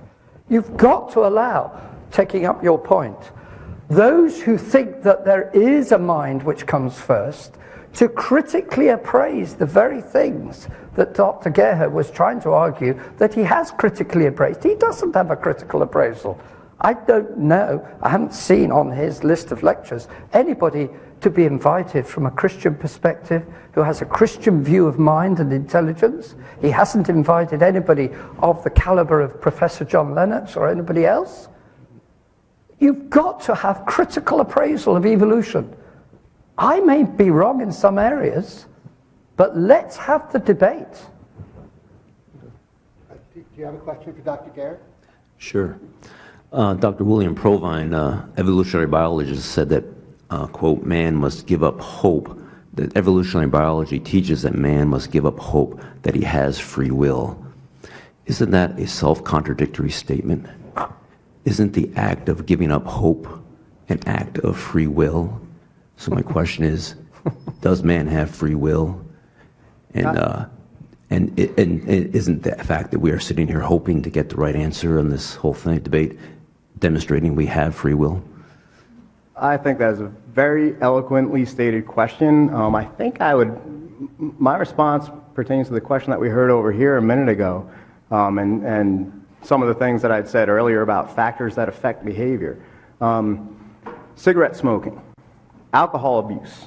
These are things that if we really had free will, we wouldn't have to have multi-million-dollar campaigns against cigarette smoking. We wouldn't have to have multi-billion-dollar prison systems if free will were the primary determinant of human behavior.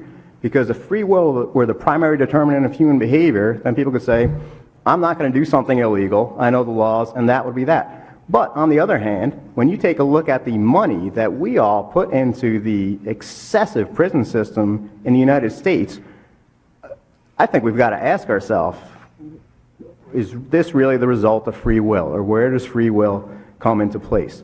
In psychology and the other social sciences, we use the phrase multifactorial causation. So I do agree with Dr. McIntosh on some of the problems associated with strict reductionism, the idea that there are just neurons and that's 100% underlying everything about human behavior. But there are also situational factors. What Stanley Milgram showed is you put someone in a situation like this and they'll behave this way, you put them in a different situation, they'll behave that way. If free will were the only cause of behavior, the situation would not matter. When we think about learning, when people are reinforced for certain behaviors, and they're more likely to show those behaviors because they are reinforced across time and they are punished for doing other behaviors across time, they are showing that there are factors, significant factors, beyond just straight reductionist physiological factors that have a very profound effect on human behavior. So I guess personally, I take a very pragmatic approach. And there's an awful lot of philosophy and an awful lot of logic, and there's an awful lot of important semantics in that kind of comment that you're talking about regarding free will. But from my perspective, I think academia should be about best understanding the nature of who we are, and largely so that we can better address the issues of society. And appealing to just the idea of free will almost puts our hands behind our back and says, well, then there's no reason to look for situational causes of behavior, or the nature of learning histories on behavior, the nature of drugs or tumors or chemicals on behavior, because the answer to why behavior exists is free will. So I guess as a social scientist, it's very useful for me to look beyond just free will. Don't all addictions start with the first act of free will, though? The very first time you take a drug or take a smoke, that was an act of free will. After that, yes, chemical dependencies could arise. But the very first act of doing anything is an act of free will.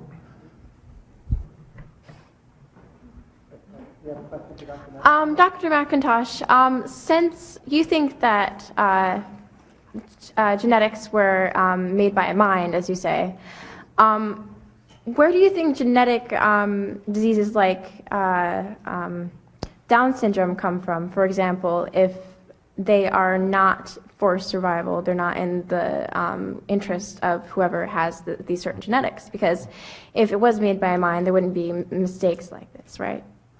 Thank you for the question. What I'm saying, if you remember, I ended my second session in my rebuttal on my conviction that the world was originally created perfect, right? And my conviction, which is that the trouble that has come into the world, including Down syndrome and other mutational diseases, genetic diseases, these have come as a result of the fact that suffering and death came because man rebelled. That's the Christian worldview. And the Bible, of course, teaches that. It doesn't mean that a person who has that is less. Of course not, but it's Than not the other. very helpful in survival. That's what I'm saying. In terms of survival, clearly there are issues that it's more difficult for that person, and it relies on altruism of the population to make sure that those babies are looked after and indeed are not aborted, from my conviction. I don't think they should be, but that's my personal conviction. And I believe actually that this shows the other side to human beings, which is that we are not just a survival agent. We are actually, to come back, this reflects a bit on the last question, we are actually responsible agents. And we haven't mentioned responsibility. It's not just a matter of free will, as William Provine tries to argue. It's a matter of responsibility. We are responsible agents. And the family who is given a Down syndrome baby has to act responsibly. And the person who is tempted to go out and misuse cigarettes or misuse alcohol is not acting responsibly. Now, it may be that there are other factors in these matters, where they are not so responsible, but nevertheless, deep down, it's not just a matter of free will. We are responsible human beings, and it isn't just a matter of the survival of the human race. It's a matter of morality. We have a moral God, and we're made in the image of a moral God. Question for Dr. Geher, or? Dr. McIntosh. All right. Do you have a question for Dr. Geher? Yes, it's in response to your comment that fossil records support evolution. I'm interested in knowing your explanation for the Cambrian explosion, where it clearly shows that higher ordered organisms existed before simpler organisms, when Darwin himself said if there was one instance where you found this situation, the whole theory of evolution needs to be thrown out. I think I'd want to defer to my friend Alice Bartholomew for that. When I took on this particular topic and agreed to this, the topic is within the realm of psychology. The Cambrian explosion, there are lots of I guess, significant questions within the field of evolution, and the Cambrian explosion is certainly one of them, but the best evidence that I've seen speaks to the fact that this is just a natural part of the evolutionary chain of events. Complexity across time goes in various kinds of directions, and I'd say this is Even what... though Darwin himself said if in one instance, that if it occurred, you know, the person who kind of originated it all said that it needs to be thrown. I'm not aware of that particular quote. Okay. Question for Dr. McIntosh. Hi, thanks for coming. So first I'd like to just say I'm coming from the perspective, I'm religious, I'm Jewish, so I don't know how that changes your opinion. I'm also a second-year graduate student in Dr. Geher's lab. This is a very straightforward question. Yeah. I feel like I can offer, because I can understand both perspectives, I understand where you're coming from, and I agree and disagree with things you say. So my question is, you kept on talking about rationality and intelligence. So from my view, in order to be rational and intelligent, you need some sort of evidence, some sort of empirical evidence. So since I'm familiar with both religion and science, my belief in religion comes from my faith, whereas my belief in science comes from the evidence I've seen. And how Dr. Geher presented tonight, he presented at least 20 or 30 different authors where they presented empirical evidence, whereas you presented quotes, some that were great and that I agreed with, and some not so much.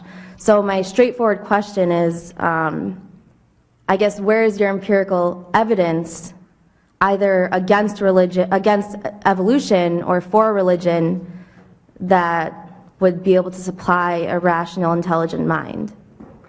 My evidence is in my own discipline of thermodynamics, where I said in the first section of my talk that you cannot even get the molecules to polymerize without another machine coming in, right?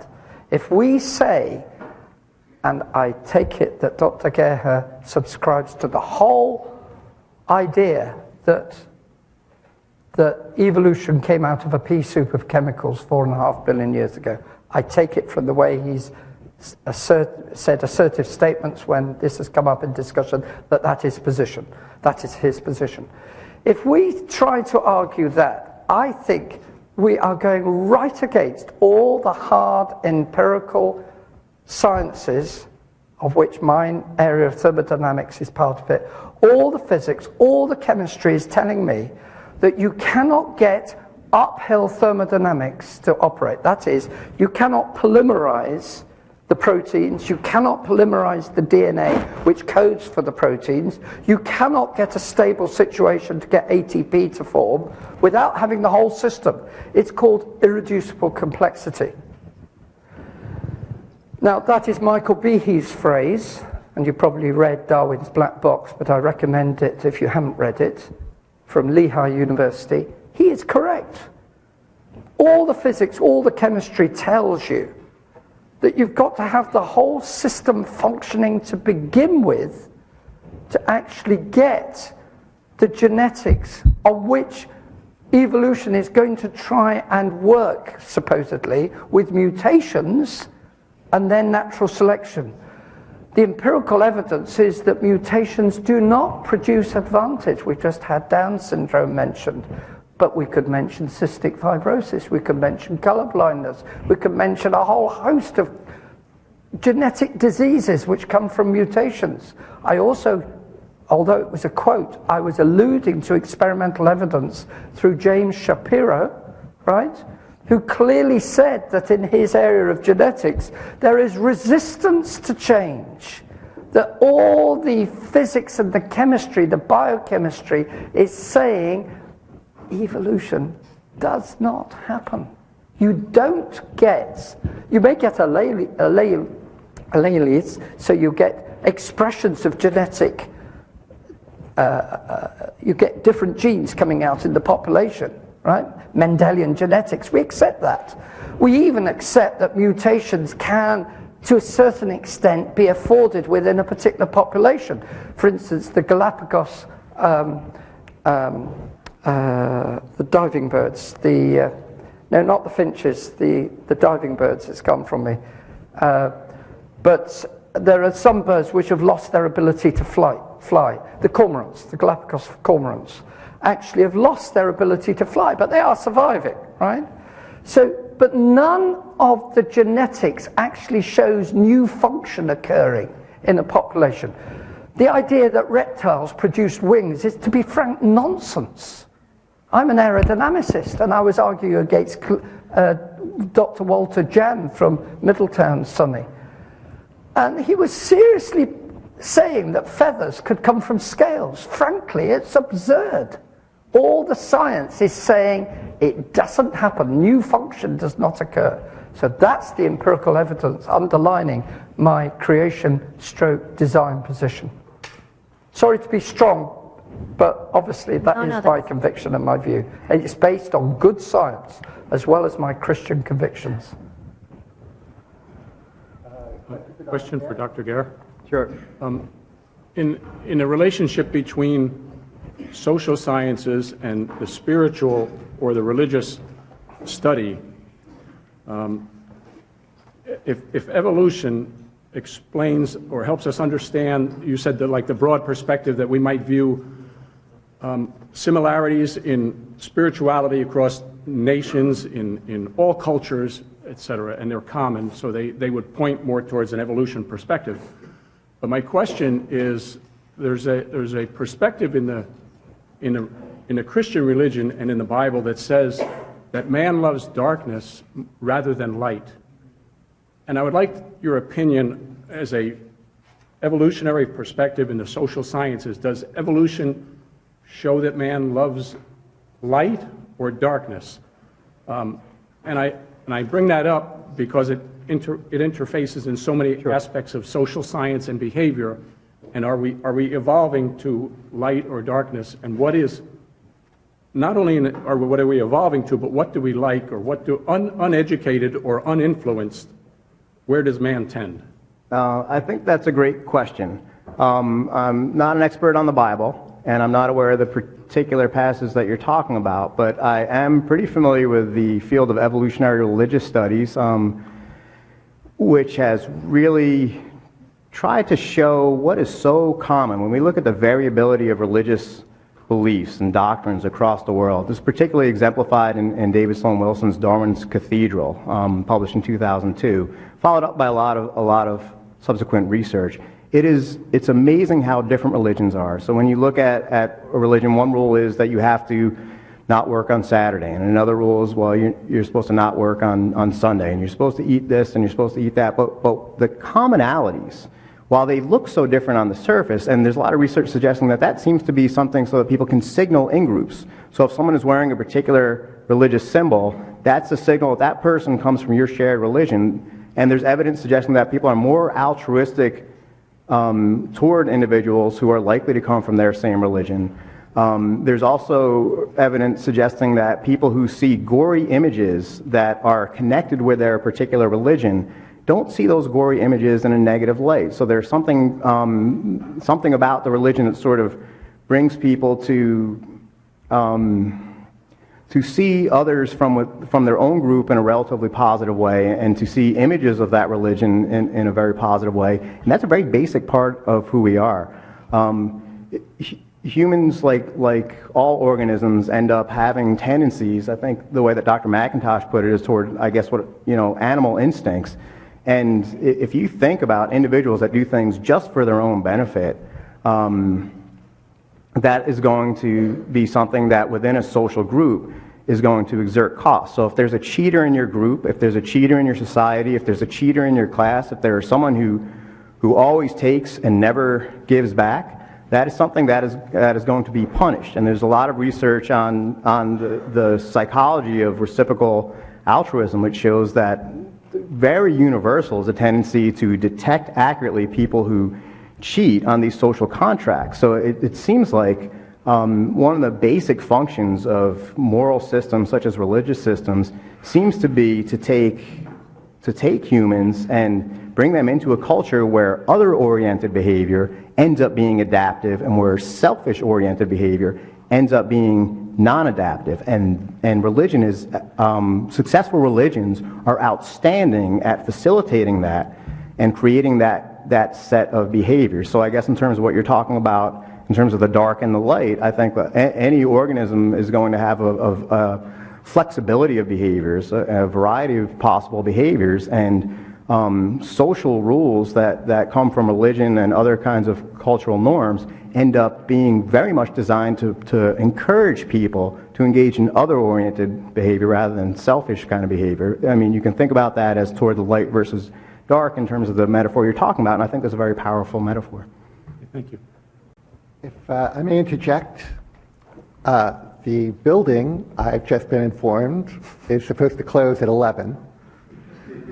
So we'll just have one more question for Dr. McIntosh, and then those who are left who have questions perhaps could come forward and address your questions to the speakers personally. So do you have a question for Dr. McIntosh? Yes. Sir, for the sake of argument, I'm willing to give you all of your pseudoscience, all of your pseudophysics, but assuming that, isn't all of your work still ahead of you in the sense, borrowing from Christopher Hitchens, that you still have to prove that, first of all, there is a God. Second of all, this particular God that you've decided to isolate is the God, and that it's not Thor, it's not Sol, it's not Zeus. Isn't that true, sir? I will accept your question in the spirit in which you meant it, I think. To use pseudoscience is not really correct, is it? You have to be very careful using such words. I have studied for 30 years in my discipline. I have looked at it very carefully. And when I was answering the previous questioner, I was giving you very good, hard evidence to show that mind has to come before matter. That's my basic thesis tonight, right? Now you're asking a question, who is this God? That's a fair question. And as I say, I take the spirit of the question as to what I felt that you meant by it. I do object to the use of the word pseudo. I think that's not correct, because you may disagree with the implications I've drawn from the science, but I don't think you can disagree with the thermodynamics and the information. I was drawing on not just my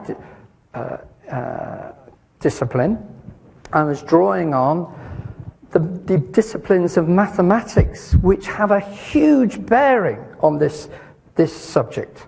Mathematics is the study of logic, and information systems is another area which is so relevant to this. Social science is very important, but social science sits, if we're going to do true evolutionary psychology, obviously I don't accept the evolution, but if one's going to suggest it's all due to evolutionary processes, it's sitting on top of a whole lot of other disciplines which are interwoven with this.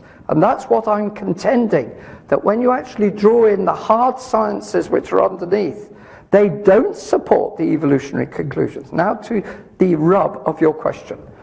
I maintain that the evidence points strongly to a designer, right? I'm not surprised, because the book that I deeply respect, the Bible, says in Romans 1 verse 20, the invisible things of God are clearly seen, being understood by the things that are made. Then it goes on to say, and I know I'm appealing to a book, but just hear me out, even his eternal power and Godhead. When I look at the science, it actually tells me that the God who exists must be rational, not just some sort of mistake, some deity who's just capriciously doing things, right? It tells me also that God is transcendent. That's what I've been at pains to emphasize, that the evidence of the science tells me that rationality cannot come from matter and energy, that the mind has to be there first. So the God who exists must be rational and transcendent, and that limits it greatly now. We're not talking about a God which I've made. Dawkins stupidly asks, who made God? As though somehow that has sorted out the question. No, it's not. All philosophers know that you either say that matter is eternal, or else you say that God is eternal. Now, having established that it's a rational God and he's transcendent, everything's pointing to the fact that the one person in this world who has said, I am truth, may well be the very God that we should worship. None other than the Lord Jesus Christ. I would suggest that you should think of him very seriously and read the accounts of his life, death, resurrection. Thank you.